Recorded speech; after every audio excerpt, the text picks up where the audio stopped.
This is Maria Rogutska and her husband Alexander before the Russian invasion. I heard about Maria's story from my friend and fellow journalist Elena Bekyatova. Both are Ukrainian women who fled the country in the middle of war. I interviewed Maria virtually from Poland. Elena joined us from Germany to serve as our translator. When Russia invaded Ukraine on February 24th, Maria had spent the night at her parents' house in Irpin, her husband away on a business trip.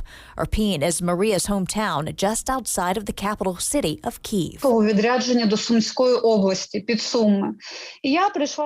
And they were awakened by the telephone call of a friend who told her, "Get up, the war has started." Maria and her parents were awakened by that phone call at 6 a.m. By 2 p.m., she says she could hear Russian jets firing on a nearby airport.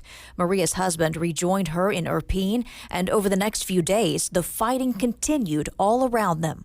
We were about to die. They decided to seek shelter in the basement of Maria's husband's home.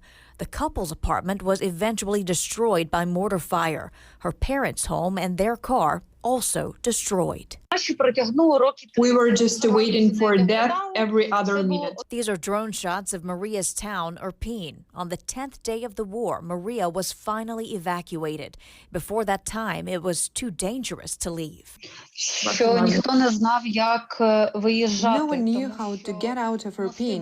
2 main bridges were blown up, and a few other bridges in the area were also blown up. And the Russian army was moving so fast there. I think everyone already knew that elite unions were there, so it was not possible to leave by car so that you are not fired on. Eventually, leaders arranged for an official evacuation for women and children via the train station, and that's how Maria ended up in Poland. But her husband was not allowed to go because of a wartime decree. Men cannot cross the border. What's even more heartbreaking, Maria's grandmother stayed behind, her health preventing her from evacuating. Maria's grandmother died at home. The people who buried her were killed in an explosion. So Maria's family has no idea where her grandmother is buried.